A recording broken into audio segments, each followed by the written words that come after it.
an Anas ibn Malik radhiyallahu anhu anna an-nabiy sallallahu alaihi wasallam qala bainama ana asiru fil jannati idza ana binahri hafatahu qibabud durri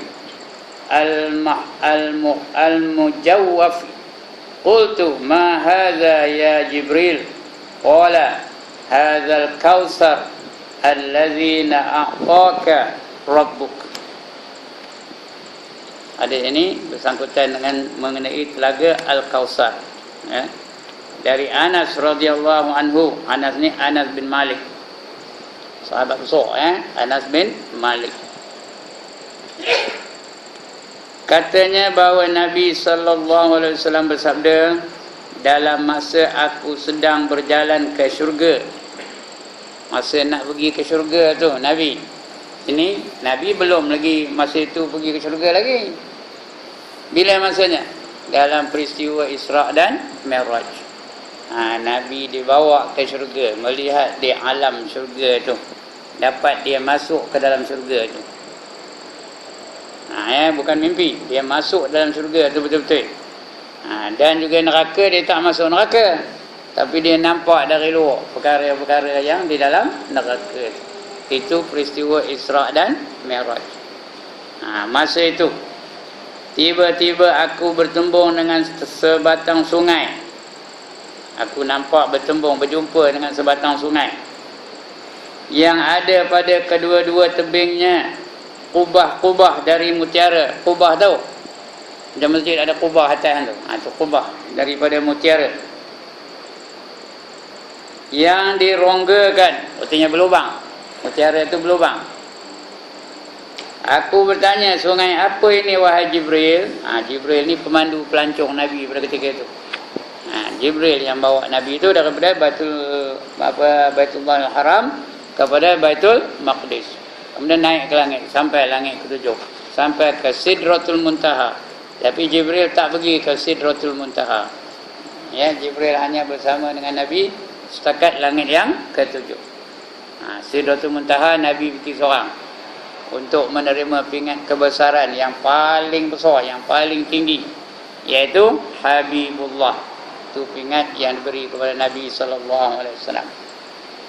Kemudian diberi pula perintah yang paling agung, paling istimewa, paling penting, iaitu perintah sembahyang. Berapa waktu sehari malam? Berapa waktu tuan-tuan? 50 waktu. Mula-mulanya Nabi tak ada banyak soal jawab, terus terima aja, seronok pula tu menerimanya. Kerana dia rasa ini penghormatan yang sangat tinggi, tertinggi dari Allah Subhanahu wa taala. Ya. Menjemput Nabi berjumpa dengannya dan juga umat-umatnya berjumpa dengan Allah 50 kali sehari. Itu penghormatan yang paling tinggi tu. Jadi Nabi tak ada protes, tak ada bantah. Turun dia sampai langit yang ke-6, jumpa dengan Nabi Musa. Nabi Musa lah nyuruh dia minta korang, sampai 9 kali minta korang, akhirnya tinggal 5. Itu peristiwa Isra' dan Mi'raj, ya. Jadi aku bertemu dengan sebuah sungai yang ada kubah, ya. Tiba-tiba aku bertemu dengan sebatang sungai yang ada pada kedua-dua tebingnya kubah-kubah tebing sungai itu. Sebelah sini satu, ada kubah, ya. Dari mutiara yang dironggakan, yang dilubangkan mutiara itu. Aku bertanya, sungai apa ini wahai Jibril? Jibril menjawab, ini ialah sungai Al-Kautsar. Sungai ini sungai Al-Kautsar yang Tuhanmu kurniakan kepadamu, yang Allah datangkan hanya khusus kepada Nabi dan juga umat-umat Nabi Muhammad sallallahu alaihi wasallam. Al-Kautsar, inna a'tainakal kautsar. Sesungguhnya didatangkan kepada kamu wahai Muhammad satu telaga yang bernama Al-Kautsar. Telaga Al-Kautsar itu datang daripada sungai Kautsar. Airnya lebih manis daripada madu, lebih putih daripada susu. Sekali minum tidak akan dahaga selama-lamanya. Ya, dia punya gelas, dia punya cebok, seperti bintang di langit. Sebanyak-banyak bintang di langit, itu dia punya cebok. Dalam kitab kata kendi. Kendi itu cebok lah tu. Seperti bintang di langit. Jadi tak payah berebut lah, cukup untuk semua umat Muhammad. Sekali minum tidak akan dahaga selama-lamanya. Letaknya di mana? Di pintu syurga. Bukan dalam syurga, di pintu syurga. Belum masuk syurga tu, minum dulu. Air dari telaga Al-Kausar, atau dipanggil telaga Haud. Haud pun dia, Al-Kausar pun dia. Al-Kausar tu mengambil sempurna nama sungai tu. Sungainya sungai Al-Kausar. Telaga Haud tu telaga Nabi, untuk Nabi Muhammad sallallahu alaihi wasallam sahaja. Umat Nabi lain tak dapat. Umat Nabi Muhammad saja yang dapat minum air dari telaga Al-Kausar. Sebelum masuk syurga, minum dulu. Kalau tak dapat masuk syurga, tak dapatlah minum airnya. Dia lepas meniti siratal mustaqim tu, sudah melangkah kaki daripada titi sirat tu, berjumpalah dengan telaga Al-Kausar. Minum dulu, lepas itu baru masuk ke dalam syurga. Itu dia. Ini yang pertama, uraiannya akan datang kita baca. Kemudian ambil hadis lagi satu. An Abdullah ibni Umar radhiyallahu anhuma qala Rasulullah sallallahu alaihi wasallam, al-kautsaru nahrum fil jannati hisafatahu min zahabin wa majrahu ala durri wal yaquti turbatuhu atyabu minal misk wa ma'uhu ukhla minal asali wa abyadu minas salj. Artinya apa? Dari Abdullah bin Umar radhiyallahu anhu. Abdullah bin Umar, atau lebih dikenali dengan nama Ibnu Umar. Orang nama Abdullah ni banyak dipanggil dengan nama Ibnu. Abdullah bin Umar, Ibnu Umar. Abdullah bin Abbas, apa namanya? Ibnu Abbas. Abdullah bin Mas'ud, apa namanya? Ibnu Mas'ud. Itu banyak Abdullah ni banyak Ibnu Umar, Ibnu Abbas, Ibnu Mas'ud. Ini semua sahabat Nabi juga kata Dari Abdullah bin Umar radhiyallahu anhuma. Patutnya radhiyallahu anhuma. Tengok Arab ni pun. Radhiyallahu anhuma. Tapi Melayunya radhiyallahu anhu. Tak betul tu. Radhiyallahu anhuma. Mudah-mudahan Allah redha kepada kedua-dua mereka.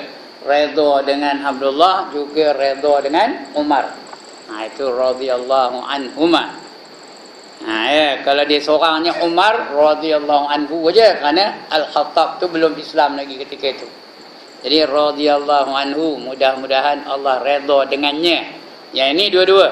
Radhiyallahu anhuma. Abdullah pun mudah-mudahan Allah redha dengannya. Umar pun mudah-mudahan Allah redha dengannya. Jadi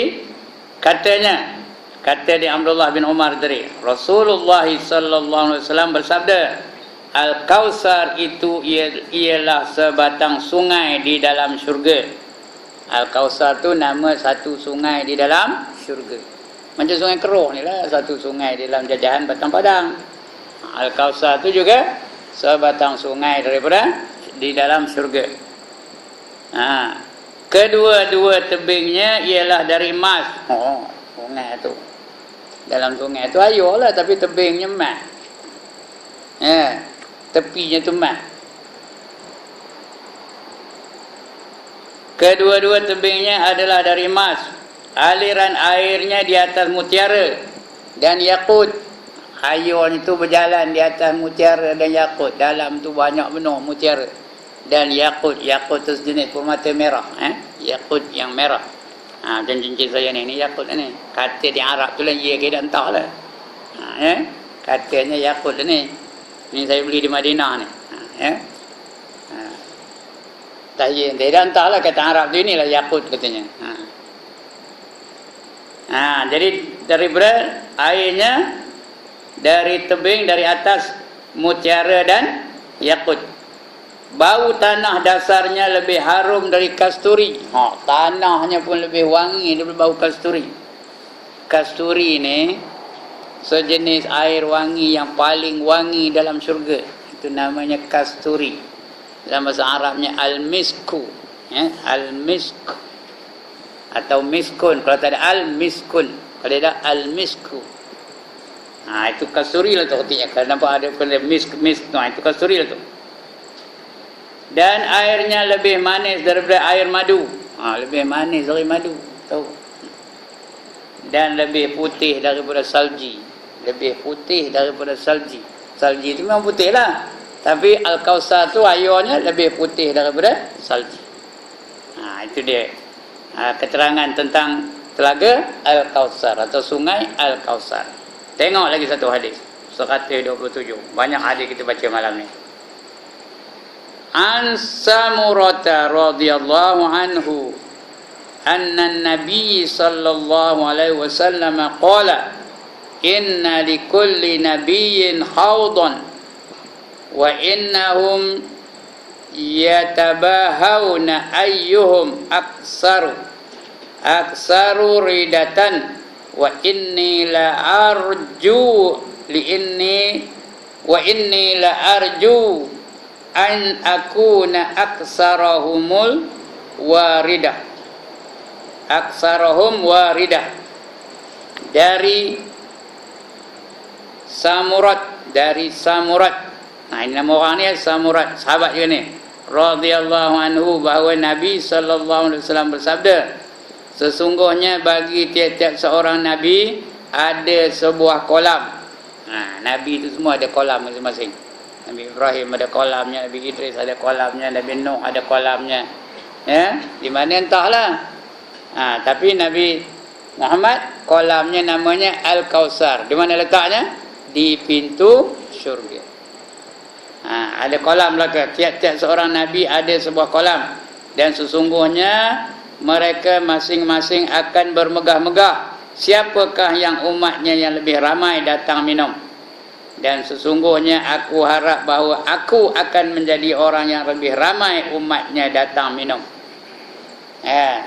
Itu Nabi ini berbangga dengan umat yang ramai di akhirat kelak. Aku berbangga dengan umatku yang ramai di akhirat kelak. Itu umat Nabi Muhammad ni ialah umat yang terbanyak yang masuk ke dalam syurga. Tapi walaupun terbanyak, hanya 1/3 saja yang dapat masuk ke dalam syurga. 2/3 daripadanya mana? Kafir. 2/3 umat zaman Nabi Muhammad lah, termasuk Barack Obama kafir itu. Benjamin Netanyahu kafir itu. Sekarang ni penduduk dunia hanya 1/5 saja yang Islam. 1/5 daripada penduduk dunia yang beragama Islam. 4/5 kafir belaka. Sehingga datang akhir zaman nanti, ummah yang kedua, ketika itu ramailah orang berbondong-bondong kembali masuk dalam agama Islam. Walaupun ramai, tak sampailah kepada semua masuk Islam. Masih sedikit lagi juga itu sebab kata Nabi 1/3 dari umat aku akan masuk syurga katanya. Sesungguhnya aku berharap bahawa aku akan menjadi orang yang lebih ramai umatnya datang minum air telaga Kausar tadi. Kemudian satu lagi hadis. Hadis yang ke-128. Ada dua lagi. 1, 2. Dua lagi hadis kita baca insya-Allah 128. An Aisyah radhiyallahu taala anha. Kalau Aisyah tu anha sebab dia perempuan. Kalau lelaki anhu. Kalau perempuan anha. Kalau dua orang anhuma. Kalau ramai anhum. Kalau sahabat-sahabat Nabi radhiyallahu anhum, artinya ramai itu. Ini Aisyah perempuan, anha. Kalau semua perempuan mereka anhunna, An Aisyah radhiyallahu taala anha taqulu. Dia tak ada kata yaqulu, taqulu pasal perempuan, Sami'tu Rasulullah sallallahu alaihi wasallam yaqulu wa huwa baina zahrani ashabi inni 'alal haudi antaziru man yaridu alayya minkum fa wallahi la yuqtata'anna duni rijalun fala aqulanna ayyu rabbi minni wa min ummati wa yaqulu innaka la tadri ma amilu ba'daka ma zalu yarji'una ala aqabihim wa fi riwayatin fa aqulu suhqan bisuhqan liman yaddala ba'di. Dari Aisyah radhiyallahu anha katanya, aku ada mendengar Rasulullah sallallahu alaihi wasallam bersabda semasa baginda berada di antara sahabat-sahabatnya. Ayat ini Rasulullah riwayatkan hadis ini ketika berada bersama-sama dengan para sahabatnya. Sesungguhnya aku akan berada di kolamku menunggu siapa di antara kamu datang hendak minum dari kolam aku itu. Aku datang nunggu komen nak minum, aku ada nunggu situ. Di tepi kolam tu. Apabila datangnya orang-orang itu, maka demi Allah, bersumpah Rasulullah atas nama Allah, maka demi Allah sesungguhnya ada orang-orang yang disekat dari sampainya kepadaku. Ada yang disekat-sekat untuk sampai kepada kolam tu, tak boleh berjumpa dengan aku, disekat-sekat. Adalah malaikat yang nyekatnya tu dari sampainya kepadaku. Lalu aku merayu dengan berkata, ya Tuhanku, mereka dari orang-orangku dan dari umatku. Maka Tuhan berfirman, sesungguhnya engkau wahai Muhammad tidak mengetahui apa yang mereka lakukan sesudah engkau wafat. Mereka sentiasa berbalik kepada pegangan dan amal perbuatan mereka yang buruk. Dan pada satu riwayat, maka aku pun berkata, jauhlah dari rahmat Allah siapa yang mengubah ajaran-ajaranku sesudah aku menerangkannya. Ini ada kumpulan yang nak minum air telaga Al-Kausar tu. Kemudian disekat oleh malaikat. Nabi pun bermohon kepada Allah, ya Allah, mereka ini umat aku, katanya.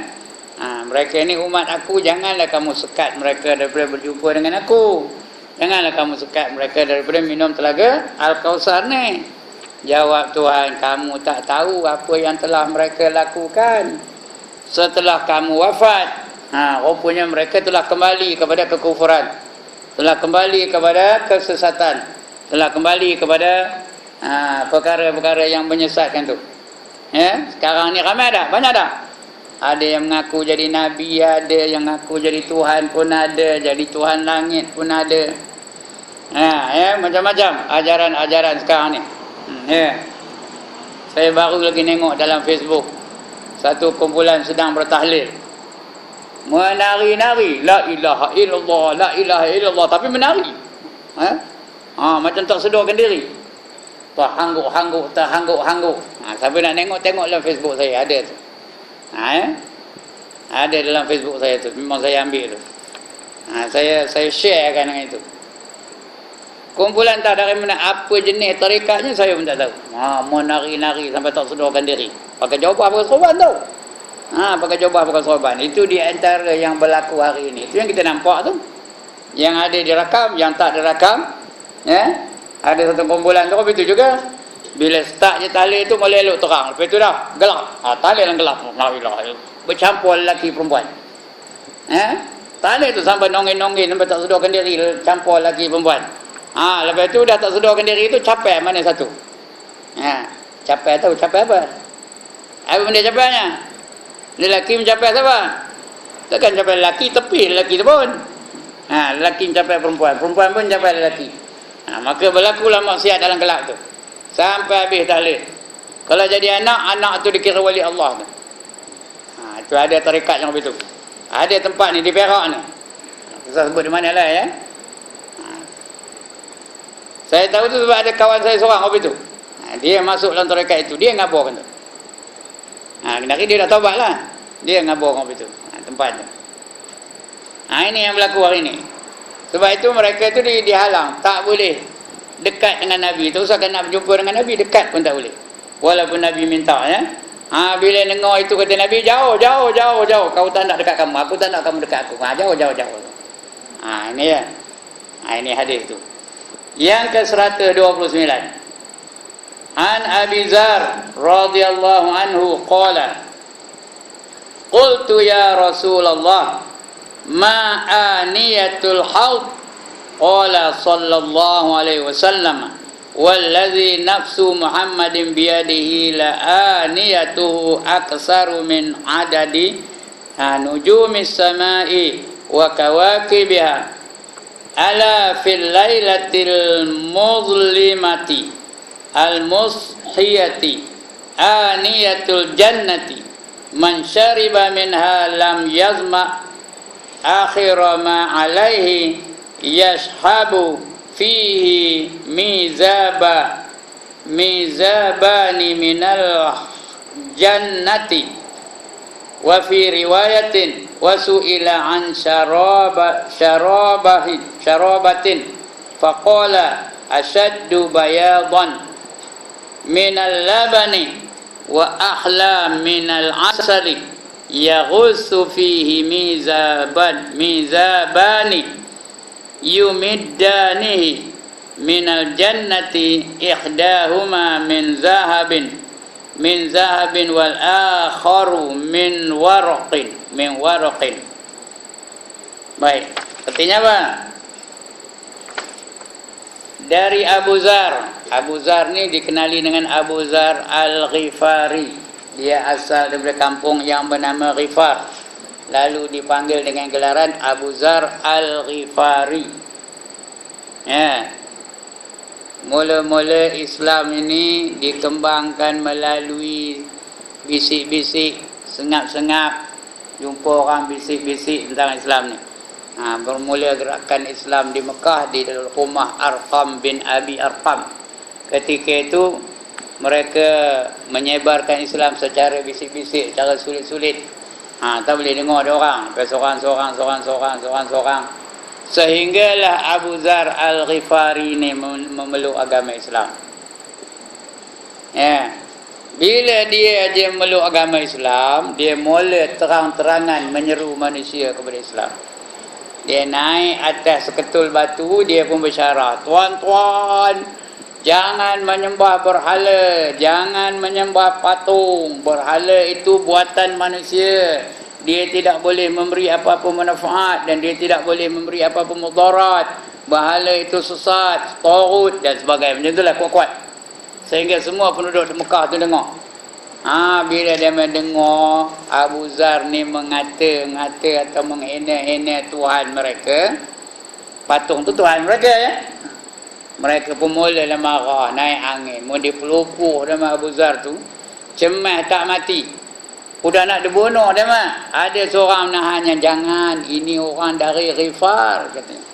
Ghifar tu satu bandar yang antara Mekah dengan Syam, Syria tau. Orang Mekah pada ketika itu banyak yang berdagang ke Syam. Jadi kalau nak lalu ke Syam tu mesti lalu ikut Ghifar. Nanti kamu tak lepas di Ghifar tu, ditunggu dia orang Ghifar tu, langsung kamu tak boleh menjaga ke Syam. Dengar itu baru berhenti. Ini dia Ghifari lepas itulah sahabat makin lama makin berani, makin lama makin berani, makin lama makin terang-terangan mereka mendakwah kaum-kaum kufar itu supaya menerima Islam. Orangnya sangat tegas. Dia ni panjang umurnya. Dia zaman Rasul pun ada, zaman Abu Bakar pun ada, zaman Umar pun ada, zaman Osman pun ada, zaman Ali pun ada. Dia umur dah 90 lebih tahun baru dia meninggal dunia. Sangat tegas ya. Dia dengan khalifah pun disanggahnya kalau khalifah tu melakukan perkara-perkara yang dia tak setuju tu. Ini Abu Zar. Dia umurnya dah tua. 96 ke berapa kan umurnya baru dia meninggal dunia. Dia adalah yang meriwayatkan banyak hadis dari Rasulullah sallallahu alaihi wasallam. Ya. Katanya aku bertanya, ya Rasulullah, apa keadaan piala-piala kolam Al-Kausar itu? Piala yang tu macam mana rupanya? Piala tau. Bekas itu, bekas minum itu. Tu piala lah tu. Gelasnya. Mana rupanya? Cawannya mana rupanya? Rasulullah sallallahu alaihi wasallam menjawab, demi Tuhan, bersumpah lagi. Demi Tuhan yang diri Muhammad di dalam kekuasaannya, sesungguh bilangan pialanya lebih banyak daripada bilangan bintang-bintang di langit. Tadi saya kata sebanyak bintang-bintang di langit. Dalam hadis ini lebih banyak daripada bintang-bintang di langit. Jadi tak terkira ada banyaknya piala tu. Yang tetap dan yang beredar. Yang tetap pun ada, yang beredar pun ada. Yang tetap pun ada, yang apa pun beredar dari tempat ke tempat. Mungkin adalah dia punya apa gelarnya tu yang mengedar gitu. Macam KFC tu lah, dia jalan jayam seorang sembelih macam tu ya. Tapi gelarnya entah, saya pun tak tahu gelarnya. Tadi pinggang sampai belt, tapi gelarnya ada entah. Production belt ke apa gelarnya. Beredar dari tempat ke tempat. Yang tetap pun ada, yang beredar pun ada. Yang tetap dan yang beredar pada malam yang gelap gelita. Malam tu gelap, tapi nampak cahayanya. Lagi bersih cuacanya. Piala-piala itu adalah piala syurga. Siapa yang minum dari piala-piala itu tidak akan merasa dahaga selama-lamanya. Dua saluran dari syurga menyalurkan air ke dalam kolam itu. Dan pada satu riwayat, baginda sallallahu alaihi wasallam ditanya tentang air kolam itu, lalu baginda sallallahu alaihi wasallam menjawab, airnya lebih putih dari air susu dan lebih manis dari air madu. Dua saluran dari syurga menyalur serta menambah air ke dalamnya, satu dari emas dan satu dari perak. 4 saluran tu, satu dari emas, satu daripada perak. Itu 4 hadis kita baca malam ni. Mari kita tengok balik hadis tu. Apa cerita yang pertama, yang kedua. Ya. Hadis yang ke-125, Nabi bersabda, dalam masa aku sedang berjalan ke syurga di malam Mi'raj, aku bertembung dengan sebatang sungai. Ya. Pada kedua tebing-tebingnya ada kubah dari mutiara yang dironggakan. Mutiara itu berlubang. Mutiara berlubang ni mahal harganya tau. Mahal harganya. Nak ngambil mutiara tu macam mana gaya? Macam mana gaya ngambil mutiara? Jolok je, turun je, lor ke mutiara tu. Dia kena nyelam dalam laut, kena pergi ke dasar laut, kena cari apa? Kena cari tiram-tiram. Itu mutiara, itu sebab mahal harganya. Nak ngambil yang susah benar. Nak cari dalam perut tiram tu, nak dikeluarkan dari perut tu, dikeluarkan baru dapat mutiara. Itu yang mahal benar harga. Itu pasal susah benar nak dapat. Kadang-kadang tengah nyelam tu ada jerung, ada buaya, ada ular, ada apa namanya, tilan, bukan tilan, ada apa, belut yang elektrik, electric eel namanya. Belut yang ada kuasa elektrik tu. Kalau terpegang itu kira shot kata, kena elektrik tu. Itu yang bahaya orang yang pergi menyelam mutiara tu. Jadi mutiara yang berlubang itu mahal harganya. Benda yang payah nak dapat mahal harganya. Betul tak? Betul tak? Ikan yang mahal tu susah ke senang nak dapat? Ikan kerapu susah ke senang nak dapat? Ikan jenahak senang ke susah nak dapat? Ikan kerisi susah ke senang nak dapat? Lagi apa? Ikan tenggiri nak pergi ke dasar laut baru dapat. Tapi kalau ikan peret senang ke susah dapat? Senang benar Tepi Lombong dah dapat ikan peret tu. Saya kata ada buat jagung di Sungai Kurung tu tahu. Saya tengah muda rajin jagung tahu. Bertanam situ. Meneroka tanah di Sungai Kurung tu. Sementara itu ada lombong tepi tu, tahanlah pengiliur. Tahu ke nama apa pengiliur? Allah, dia tak tahu pengiliur ke? Tak tahu nama pengiliur? Ya Allah, tak tahu dia macam bubu lah. Saya pandai buat pengiliur tu tau. Dengan dawai tu. Tahan ikan perit, jenuh makannya, tak makan punya lebih banyaknya. Tapi tak ada harga, jual tak ada harga ikan perit tu. Pasal senang nak dapat. Tapi kalau ikan baung, mahal harganya. Kenapa? Pasal dia susah nak dapat. Ikan sungai pun yang susah tu payah, mahal harganya. Yang senang, murah harganya. Begitulah syurga. Senang ke susah nak dapat? Susah. Sebab itu dia susah nak dapat. Sebab itu dia kerana dia mahal. Syurga tu mahal. Syurga tu indah. Syurga tu lazat. Syurga tu sempurna. Sebab itu payah nak dapat. Macam sayur juga. Asparagus senang ke susah nak dapat? Allah, tak pernah makan asparagus. Senang ke susah nak dapat? Susah. Kena ke mana? Kena kamera Highland baru dapat. Di sini yang mahalnya 3-4 untel RM5 nak je. 3-4 untel baru tak sampai 5 untel pun RM5 nak je. Mahal apa benar? Di kamera Highland tu bukannya murah juga tu, mahal juga. Tapi kalau kangkung sikat berapa duit? RM1. Itu pun dah mahal tu kenari tu. Kenari free pun dapat. Tengok apa dalam parit tu. Utit aja kalau kangkung ya. Kalau lalang? Tuan-tuan, kalau lalang lagi tak ada harga. Kalau lalang langsung tak ada harga. Tak ada orang kerja malam jaga lalang ada? Mana ada ya? Dia tak ada harga, ambil lah tak apa. Tak ada siapa yang marah. Kalau dia menggali lembu lah bahasanya, bawa guni nak ambil lalang kita, marah tak? Ada ngejual dengan apa? Esoknya apa kata kita? Kita jumpa dia, apa kata dia? Besok mari lagi. Datang lagi. Kita suruh dia datang lagi. Pasal dia tak ada harga. Sebab itu tuan-tuan dan puan-puan, kalaulah lalang ada harga, apa jawab? Ujungnya apa? Orang Melayu lah yang paling kaya di dunia. Faham-faham idak-idak lah.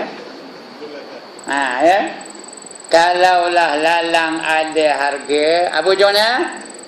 Orang Melayu lah yang paling kaya di dunia. Tapi oleh kerana tak ada harga, sebab itu orang Melayu lah yang paling merempat dalam kehidupan di dunia Islam hari ini, di Malaysia ni. Yang paling rendah taraf ekonominya orang apa? Orang Melayu lah sekarang ni, tahu? Yang tak sedar. Itu dia.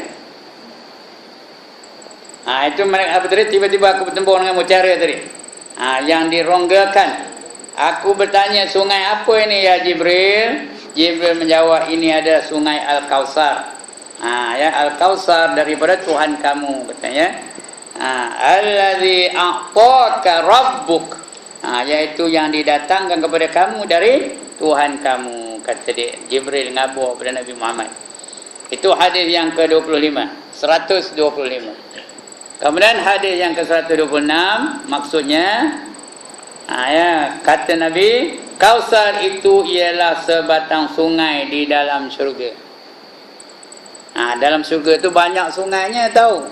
Zanjabila, Al-Kausar, Rihum Maqtum, lagi Salsabila, lagi apa? Tasnim, itu nama-nama sungai di syurga. Berbagai-bagai jenis air pula tu. Ada air macam ini, air mineral ni, air biasa. Tapi rasanya lebih manis daripada madu dan putihnya lebih putih daripada susu. Itu satu. Sungainya tu.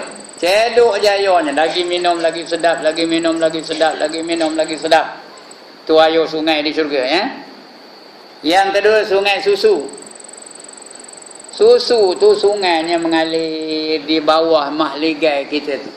Tarik aja mahligai tu ke atas, di bawah tu ada sungai. Cebok aja. Susu, nak susu apa? Nak susu Das Lady, sungai Das Lady. Nak susu Cap Junjung, sungai Cap Junjung. Nak susu FN, sungai FN. Lagi nak susu apa? Ya Allah, tak tahu kerana nama susu di dunia ni. Nak susu apa? Susu apa? Apa? Tak ada. Tak ada nama susu. Nak susu kambing, Highgoat, sungai Highgoat. Nak susu apa lagi? Ya. Nak susu Everyday, sungai Everyday. Nak susu Everready, sungai Everready. Tahu? Everready bukan susu ya. Nama bateri. Ya, itu dia. Sungai susu. Tak ada pula masam-masam. Ya? Every time fresh. Lantak dah berapa lama dia tersimpan di situ. Tak ada masam, tak ada basi, tak ada busuk. Itu sungai di syurga. Yang ketiga, sungai madu. Madu lebah tu, sungainya. Ginari kalau madu lebah besar ini, berapa dia harganya? Dalam botol ni. Yang original lah, yang asli punya. Berapa dia harganya? Paling komannya 50. Kalau besar ini. Yang RM10 tu pun saya pun ada jual. Datang kedai saya, RM10 harga. Yang itu bukannya madu. Yang itu apa? Ayo gula. Adalah madunya sikit-sikit. RM10 harganya. Kalau original betul tu, apa namanya yang asli betul-betul tu, besar ini pun RM50 tau. Yang beli tepi jalan nak pergi naik Kamera Highland tu bukannya madu betul tu. Dia memang pandai juga. Ya. Kadang di lambungnya berapa ini? 40 katanya. Tawa dapat RM10. Kalau dah tak laku hari tu, RM10 pun jual dia. Ya, ini sungainya cedoklah. Dia punya khasiat punyalah hebat ya. Yang keempat, sungai Arak. Nak apa arak apa? Nak toddy, sungai toddy. Nak whisky, sungai whisky. Nak brandy, sungai brandy. Nak apa lagi? Nak Guinness Stout, sungai Guinness Stout. Nak Carlsberg, sungai Carlsberg. Sekarang ni kan ada pesta arak di Shah Alam hari ni ya. Dia tak tahu ke? Oktoberfest namanya. Pesta arak yang berlaku di Shah Alam tu, di Selangor. Rupanya ini udah bertahun-tahun itu. Setiap Oktober adalah pesta arak tu. Yang tak keluar dalam mana-mana berita pun. Tak ada dia apa kan, dia highlight kan. Ya. Bila sekarang ni baru timbul yang membantah tu. Tahu siapa yang membantah? Ngapa dibenarkan pesta arak ini berlaku pada Selangor? Kata padahal dah berpuluh-puluh tahun, tiap-tiap tahun ada lah pesta arak. Daripada zaman dulu lagi. Sebelum Selangor di bawah Pakatan lagi, sudah ada pesta itu tiap-tiap tahun.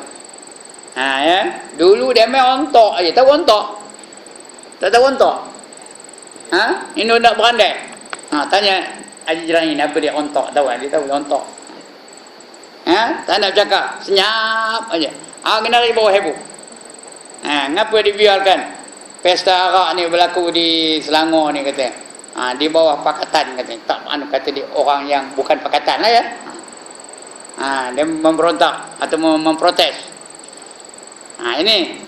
Ini dianjurkan oleh Carlsberg sejak tahun tu ada tu, Oktoberfest namanya. Sekarang ni tengah berlaku lah ni. Bukanlah di tempat ramai, di night club tertentu.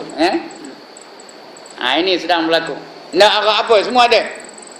Di syurga tu, semua jenis arak ada. Nak Tiger Beer ada, nak Carlsberg ada, nak Guinness Stout ada, nak konyak ada, nak brandy ada, nak whisky ada. Lagi? Apa lagi? Tak tahu lagi apa? Takkan tak tahu. Dulu-dulu tak tahu. Haji Jerani lagi apa?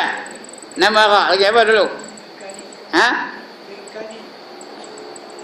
Apa nama? Ringkani. Ringkani. Saya pun tak pernah dengar. Jadi dia tahu. Itulah hebatnya. Semua ada. Ya. Itu 4 jenis sungai. Ya. Pertama sungai apa? Air biasa. Yang kedua sungai susu, yang ketiga sungai madu, yang keempat sungai arak. Semua ada di syurga ya. Itu dia. Ya. Kemudian dari Abdullah bin Umar, anak dia Sayyidina Umar ya, Abdullah bin Umar atau dipanggil Ibnu Umar. Bersabda Rasulullah, Kausar itu ialah sebatang sungai dari syurga. Kedua-dua tebingnya adalah dari emas. Aliran airnya di atas mutiara dan yakut. Bau tanah dasarnya lebih harum dari kasturi. Bau tanah pun harum. Airnya lagi lah harum ya. Dan airnya lebih manis daripada air madu dan lebih putih daripada salji. Ini lagi hebat, putih dari salji. Tadi saya kata lebih putih daripada susu. Ini lebih putih dari salji. Salji itu memang naturally white lah ya. Dia memang putih betul-betul. Jadi airnya lebih putih dari salji. Kemudian hadis yang ke-127, Nabi bersabda, sesungguhnya bagi tiap-tiap seorang Nabi itu ada sebuah kolam.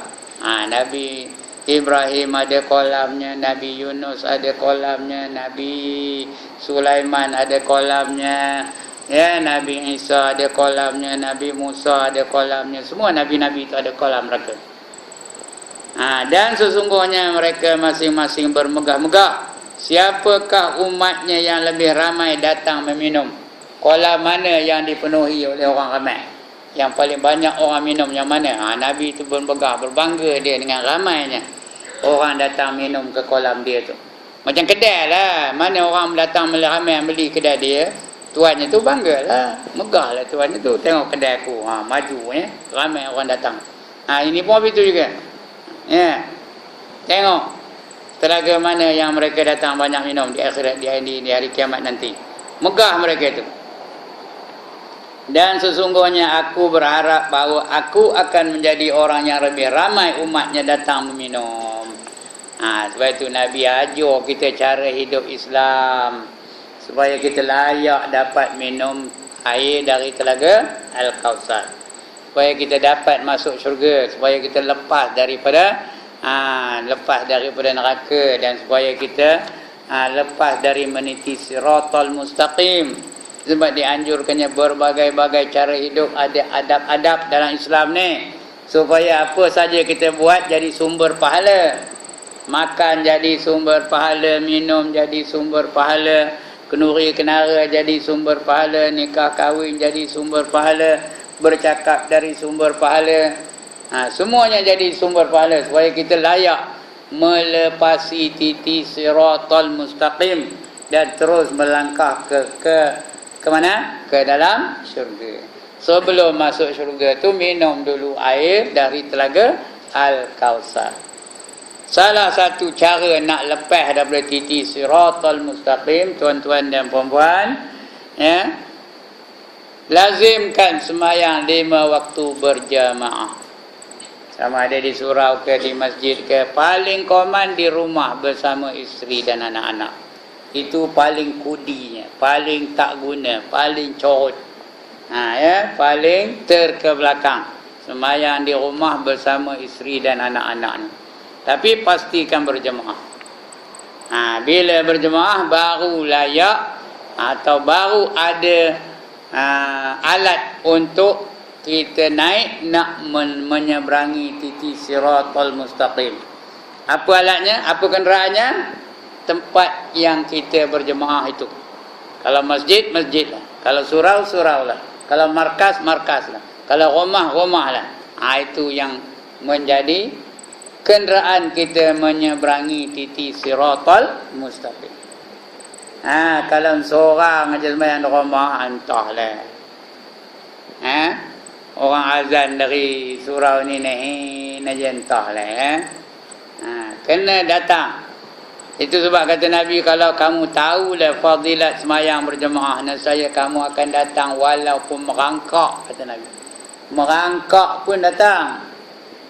Ya. Ini ngapa malah? Kadang tu apa, tak ada penyakitnya, tak ada saja tak nak datang apa?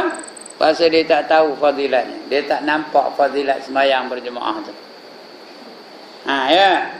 Barang siapa sembahyang 40 hari berjemaah, bersama dengan imam tanpa ketinggalan takbiratul ula, takbir yang pertama bersama imam. Imam takbir, dia pun takbir. 40 hari. Ya, dia akan dapat 2 kelepasan. Satu, lepas daripada sifat munafik. Yang satu lagi, lepas daripada api neraka. Yang pertama, lepas daripada nifak namanya. Nifak tu, orang yang nifak namanya orang munafik. Dia tak jadi munafik, Allah pelihara dia daripada jadi munafik. Tapi syarat 40 hari, 40 malam, 5 sehari, 5 kali sehari. Satu waktu pun tak ada tertinggal takbiratul ula bersama dengan imam. Dapat 2 kelepasan. Satu lepas daripada nifak, lagi satu lepas daripada api neraka. Yang mana tak nak? Tuan-tuan, yang mana tak nak? Tak nak lepas nifak? Tak nak lepas dari neraka? Jadi pastikan 5 waktu sehari semalam. Sini alhamdulillah lah, mana waktu pun ada aja orang berjemaah. Tapi tak seramai inilah ya. Sebab kata Tuan Guru Nik Abdul Aziz, kalau ndakkan Islam itu menang, kalau ndakkan Islam itu berdaulat kembali di atas muka bumi ini, jadikan semayang waktu itu seolah-olah semayang Jumaat. Macam semayang Jumaat, semayang waktu. Jadikan semayang waktu macam semayang Jumaat. Jadi kena ramai benar lah. Macam semayang Jumaat atau macam semayang raya lah. Ini semayang raya ramai. Betul Zuhur tu dah tak ada orang. Tinggal tu imam untuk wilayah. Sini entah lah mana saya tahu kan saya tak semayang Zuhur lepas tu. Tapi raya saya yakin ramai tak? Ramai tak? Ramai. Setahun sekali. Ramai lah. Zuhur macam mana? Ada ramai pagi tu. Yang lain tu ke mana? Di mana semayangnya? Kalau berjemaah tak ngapa. Kalau tidak, tanggung kalau esok. Kerana titi siratul mustaqim tu dah saya khabar dulu. Dia besarnya besar mana? Lebih kecil daripada rambut. Jauhnya berapa jauh? 1,500 tahun perjalanan, 500 tahun mendaki, 500 tahun mendatar, 500 tahun menurun. Itu panjangnya titik siratal mustaqim. Besarnya lebih kecil daripada rambut. Lepas itu lebih tajam daripada mata pedang. Bukan macam pedang di rumah kita, itu buat tunjuk je, tumpul. Ini pedang zaman Rasul dulu. Sekali tatak, sekali tetak, putus kepala tu. Pedang jenis itu. Lebih tajam dari mata pedang. Ada pula pengait. Wabi kalali. Sudah kita baca ni lah hadis yang sebelum ini. Padanya ada kalalib, iaitu pengait. Narik orang supaya jatuh daripada titi siratal mustaqim. Di bawah tu ada apa? Di bawah titik siratul mustaqim tu ada apa? Ada neraka. 7 neraka menunggu. Pilih hendak mana. Itu dia. Kalau hendak, lepas daripada neraka. Neraka pula ada 7 yang menanti di bawah tu. Apinya 70 kali lebih dahsyat, lebih panas daripada sekuat-kuat api di dunia ni. Dinyalakan oleh Allah api neraka itu selama 3,000 tahun. 1,000 tahun warna putih, 1,000 tahun warna merah. 1,000 tahun yang kedua warna putih, 1,000 tahun yang ketiga warna hitam. Merah, putih, hitam. Sekarang ni hitam apinya. Itu api neraka yang ada orang-orang berani benar dengan api neraka tu. Dan taklah, tak ada aku siapa yang masuk neraka. Itu yang berani benar tu.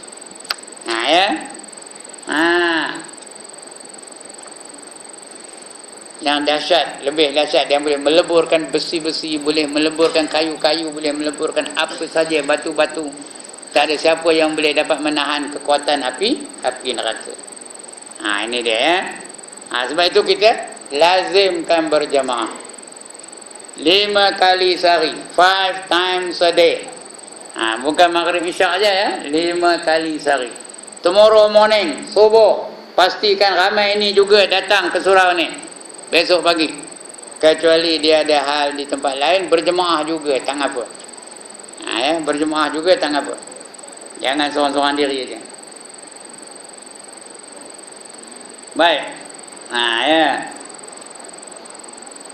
Jadi tiap-tiap Nabi ada telaganya. Lupalah semua, langsung tak baca kitab pula punya. Yang ke-128 dari Aisyah pula. Apa kata Aisyah? Rasulullah bersabda. Dia bersabda ketika itu tengah di kalangan para sahabat. Sesungguhnya aku akan berada di kolamku. Aku nunggu aja engkau datang ke kolam aku, kata Nabi. Mari kata Nabi. Tengah nunggu tu, mari. Din, mari Haji Tan, mari Fauzi, mari Haji Mota dan sebagainya. Mari katanya. Ada golongan datang disekat oleh malaikat. Kamu tak boleh dekat katanya. Nabi nengok. Dia nak nolong orang tu. Ya Allah, mereka itu umat aku, benarkanlah mereka berjumpa dengan aku, kata Nabi. Allah jawab, kamu tak tahu apa yang telah mereka lakukan setelah kamu wafat. Mereka telah kembali kepada kesesatan. Ada yang mengaku Nabi, seperti Mirza Ghulam Ahmad. Tahu ke?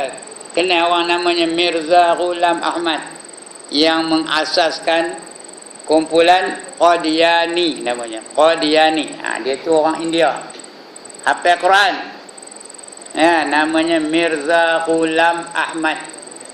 Dia mengatakan selepas Nabi Muhammad, akulah katanya. Berdasarkan ayat Quran dalam surah Shaf tu. Wa iz qala Isa ibn Maryam ya bani Israil inni rasulullah ilaikum musaddiqan lima baina yadayya minat Taurah wa mubashiran bi rasulin ya'ti min ba'di ismuhu Ahmad. Wa mubashira, terimalah berita gembira bi rasulin, dengan kedatangan seorang rasul selepas Nabi Muhammad. Ba'dismuhu, namanya ialah Ahmad. Akulah tu katanya. Ahmad tu akulah katanya. Ahmad Ghulam tadi, Mirza Ghulam Ahmad. Akulah tu katanya. Lalu dia mengaku jadi Nabi selepas Nabi Muhammad. Sedangkan Nabi Muhammad kata apa? La Nabi yang ba'di, tidak ada Nabi selepas aku. Tiba-tiba ada orang mengatakan dia Nabi. Ini akan berlaku akhir zaman ni. Orang-orang Rabi ni lah tu, dan pengikut-pengikut dia. Nak hampir kepada telaga Al-Kausar tu, dihalang oleh para malaikat. Kamu tak tahu, kata Nabi. Rupanya, ya ke, kata Nabi. Begitu juga Ayah Pin. Kumpulan-kumpulan Ayah Pin yang mengaku apa? Mengaku mereka itu adalah Tuhan langit. Begitu juga Rasul Melayu. Tahu Rasul Melayu? Di Selangor tu ada orang mengaku dia Rasul Melayu. Berdasarkan ayat Quran tu, wa innaka laminal mursalin, surah Yasin. Innaka laminal mursalin, sesungguhnya kamu adalah dari golongan rasul-rasul, katanya. Akulah tu, katanya. Sedangkan innaka tu Allah maksudkan siapa? Nabi Muhammad, bukannya orang Melayu tadi namanya Haji Qahar namanya. Bukan Haji Qahar, Nabi Muhammad itulah di kalangan rasul-rasul. Tapi dia mengaku dia juga adalah rasul. Selepas Nabi Muhammad. Ini yang berlaku. Banyak lagi lah yang berlaku. Kalau ikut dalam hadis khususnya, lebih 30 orang selepas Nabi Muhammad mengaku mereka juga adalah Nabi. Mereka juga mengaku je Nabi. 30 berapa ke? Saya tak ingat dah. Ada satu hadis lain. Lebih daripada 30 orang mengaku mereka juga menjadi Nabi selepas Nabi Muhammad. Sedangkan Nabi kata tak ada lagi Nabi selepas aku. Jadi kita kena waspada. Mana tahu kan, bulan depan datang satu orang daripada kampung, pakai jubah, pakai sorban, teman malam lantik jadi Rasul. Macam? Kalau ada orang apa itulah namanya Ibrahim, tak kenal? Namanya Ibrahim, pakai sorban, pakai jubah. Aku dah ngajar komen tiap bulan, aku semalam dah lantik jadi Rasul lah, macam apa nak buat? Halo akan balik lah komen tak nak dengar kata, halo akan balik. Itu dia. Kerana lepas Nabi Muhammad tak ada Nabi lagi. Ini yang berlaku. Bila dengar itu, Nabi Muhammad pun fahamlah. Lalu dihalaunya mereka. Pergi jauh, pergi jauh, pergi jauh katanya. Apa kata dia? Maka aku pun berkata, jauhlah, jauhlah, jauhlah dari rahmat Allah. Bila jauh dari rahmat Allah, dapat masuk syurga? Tak dapat. Kerana kita masuk syurga bukan kerana semayang kita, bukan kerana pahala sedekah kita, bukan kerana pahala apa-apa, tapi kerana rahmat Allah Ta'ala baru dapat masuk syurga. Kamu ni adalah jauh dari rahmat Allah. Kerana siapa yang mengubah ajaran-ajaranku sesudah aku menerangkannya. Aku dah kabur, dah lengkap. Islam itu dah lengkap. Tak payah dipindah-pindah lagi. Tak payah diubah suai lagi. Tak payah dimodify lagi. Tidak ada modification selepas Al-Quran dan hadis Nabi sallallahu alaihi wasallam. Aku tinggalkan kepada kamu dua perkara, kata Nabi. Taraktu fikum amrain ma in tamassaktum bihima lan tadillu abadan kitaballahi wa sunnati. Aku tinggalkan kepada kamu dua perkara yang kalau kamu berpegang teguh kepada keduanya, nescaya kamu tidak akan sesat selama-lamanya. Apa dia? Kitab Allah, iaitu Al-Quran, wa sunnati, dan juga sunnah aku. Sunnah aku tu hadis-hadis yang ketinggalan. Itu hadis yang ke-128. Last sekali hadis yang ke-129. Ya, Abu Zar, dia bertanya kepada Rasul, ya Rasulullah, apa keadaan piala-piala kolam Al-Kausar itu? Macam mana rupa piala Al-Kausar tu? Cebuk minum air telaga Al-Kausar tu, mana rupanya? Tanya Abu Zar. Rasulullah menjawab, demi Tuhan yang diri Muhammad di dalam kekuasaannya. Apa dia? Wallazi nafsi Muhammadin biyadihi. Wallazi nafsu Muhammadin biyadihi. Atas nama demi yang menjadikan aku, iaitu menjadikan Muhammad dengan tangannya, dengan kekuatan kudrahnya. Nabi bersumpah, sesungguhnya bilangan piala-pialanya lebih banyak dari bilangan bintang-bintang di langit. Bintang di langit banyak mana? Berapa ribu? Tak terbilang. Tapi piala telaga Al-Kausar tu lebih banyak dari bintang-bintang di langit. Banyak lagi daripada bintang-bintang di langit. Sedangkan bintang di langit tu pun tak lalu nak bilangnya. Tak lalu nak mengiranya berapa banyak. Bukan tak terkira, tak lalu nak ngira kan. Tapi kalau nak boleh kira, kiralah. Ada yang tetap, ada yang beredar. Ada yang tetap, ada yang beredar. Ada yang berjalan, ada meja berjalan, gitu ya. Kita ada tak rumah meja berjalan, boleh meja pusing kan rumah kita tu. Itu macam itulah, ada boleh berjalan, ada yang tetap. Itu dia piala-piala di Telaga Kausar tu. Pada malam yang gelap gelita, lagi bersih cuacanya, piala-piala itu adalah piala syurga. Siapa yang minum dari piala-piala itu tidak akan merasa dahaga selama-lamanya. Atau dalam syurga tak minum kan? Udah tak ada dahaga? Tak minum kan? Minum, tapi bukan minum kerana dahaga. Dia minum kerana suka-suka nak minum. Bukan kerana dahaga. Kerana dahaga itu merupakan penderitaan. Dalam syurga mana ada penderitaan? Dahaga tak ada, mengantuk tak ada, lapar tak ada, letih tak ada, jemu tak ada, bosan tak ada. Itu di syurga. Tidur pun tak ada. Dalam syurga tak ada tidur tau. Yang gemuk tidur di mana? Dalam dunia ni. Bila selalu tidur? Bila selalu tidur? Ngaji macam inilah. Tengok orang nganggur aja, tu tidur lah tu. Ya. Lagi satu bila? Bila tidur? Bila Tok Imam, Tok Khatib baca khutbah. Mulalah. Naik je Tok Khatib tu bagi salam. Apa jegil lagi mata tu? Waalaikumsalam warahmatullahi wabarakatuh. Habis tu mula je Khatib baca tu. Apa? Alhamdulillahil qail. Bila dengar qail. Betul tu ya. Mulalah. Kadang-kadang nak gerak ada orang baru bangkit. Ya. Udah tunduk je betul gerak dia orang. Baru bangkit udah habis rupanya. Tu kita. Tapi dalam syurga tak ada ngantuk. Tak ada tidur-tidur. Tak ada rehat-rehat.